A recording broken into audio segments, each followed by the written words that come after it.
बिस्मिल्लाहिर्रहमानिर्रहीम। अस्सलाम वालेकुम। कैसे हैं आप लोग? सब खैरियत से? उम्मीद है कि खुश और आबाद होंगे। मैं बात कर रही हूँ आलिया भट्ट और देख रहे हैं मेरा यूट्यूब चैनल। अच्छा जी, आज आपको हमें ये बताना है कि हमारी जो शलवार बनी हुई होती है वो बिल्कुल ठीक बनी हुई होती है, उसमें कोई किसी किस्म का नुक्स नहीं होता। लेकिन क्या होता है कि उसकी फ़िटिंग ठीक है, लंबाई ठीक है, ये चीज़ उसकी ठीक है, सब चीज़ें परफेक्ट होती हैं, लेकिन कंप्लेन होती है क्लाइंट की कि यहाँ से उठ रही है। मेरी एक क्लाइंट हैं कराची में, उन्होंने मुझे स्पेशली कहा था कि इस पे मैं एक वीडियो बनाऊं कि ये मेरे साथ प्रॉब्लम होता है कि मेरी शलवार और ट्राउज़र यहाँ से उठना शुरू हो जाते हैं।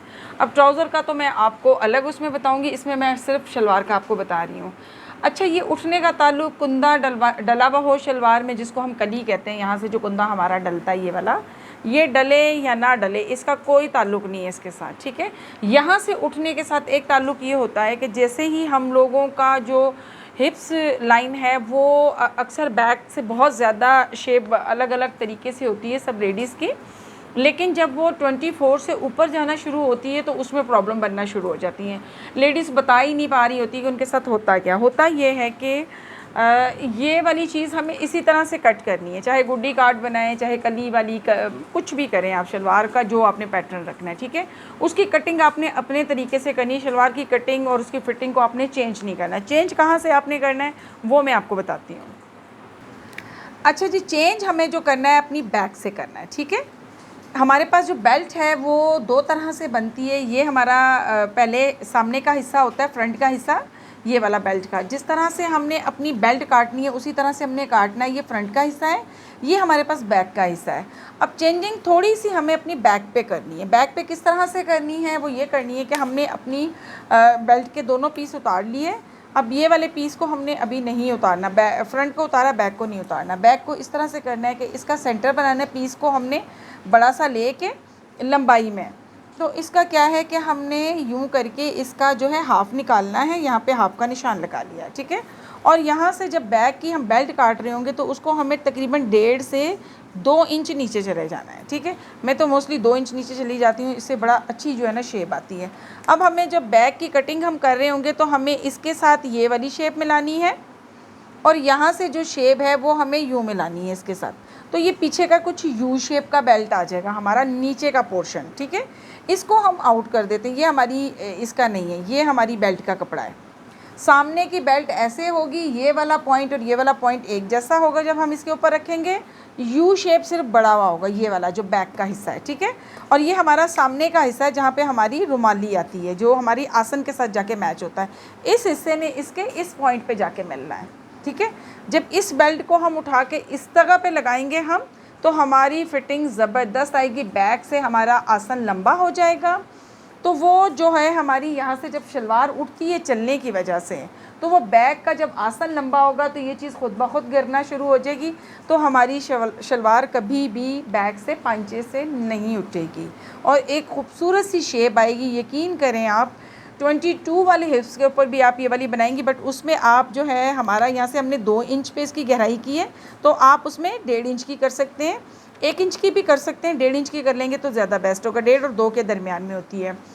मैं अपनी भी मतलब जो मैं अपनी शलवार बनाती हूँ उसमें भी मैं बेल्ट की यही शेप रखती हूँ। बहुत खूबसूरत शेप आती है। एक तो जब आप बैठते हो तो आपको प्रॉब्लम नहीं होती, आपका बेल्ट कभी भी नहीं खिंचेगा, आसन नहीं खिंचेगा। ये छोटी छोटी सी बातें होती हैं जो हमें थोड़ा सा वो कर रही होती है, मतलब हम लोग कंफर्टेबल नहीं होते कपड़े पहन के ना। तो बस ये वाली ट्रिक्स को आप फॉलो किया करें। मेरी कोशिश है कि जो हमारे जेन्युइन फॉल्ट होते हैं कपड़ों में हम उनको निकालें। सिलाई जो है उसमें खिंचावपन नहीं आना चाहिए। नाली की सिलाई में अगर खिंचाव आ जाता है तो शेप भी ख़राब हो जाती है। नाली की सिलाई भी एक दफ़ा लगाने के बाद उसको खींचें और फिर वापस उसके ऊपर दूसरी दफ़ा सिलाई लगाएं। और ये वाली सिलाई आपने सांझी लगानी है, इस पांचे से आना है तो इधर से भी सांझी लेके जानी है दूसरे पांचे की तरफ। कभी भी ऐसा नहीं करें शलवार की सिलाई अलग अलग लगाएं ना, शलवार की सिलाई भी आपको इकट्ठी ही लगानी। पहले आसन जोड़ने हैं दोनों, फिर आपने नाली की सिलाई लगानी है, ठीक है जी। तो ये एक छोटी सी कोशिश है जी।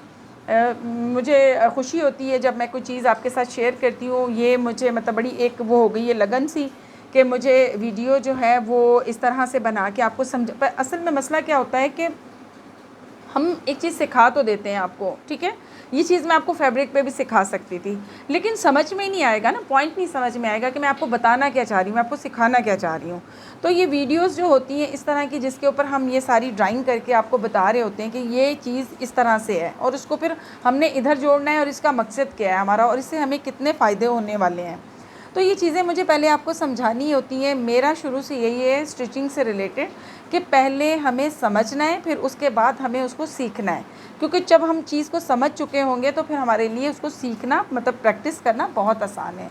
इसके बावजूद भी मैं आपको एक चीज़ और बताना चाहूँगी कि प्रैक्टिस बहुत ज़रूरी है। जो चीज़ हम आपको बताते हैं उसको बार बार आप प्रैक्टिस करें।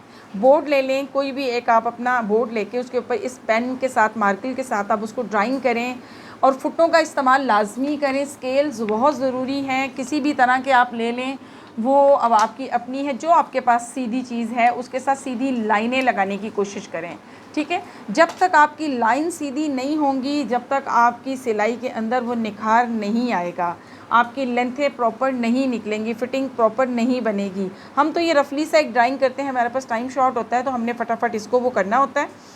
तो बस बहुत सारी दुआएं हैं मेरी आप लोगों के लिए, जिन चीज़ों की आप लोगों को ज़रूरत है, अल्लाह करे कि मैं उसी तरह से आप लोगों को सिखा सकूं। बहुत शुक्रिया आप लोगों का, दुआ में याद रखें। अस्सलाम वालेकुम।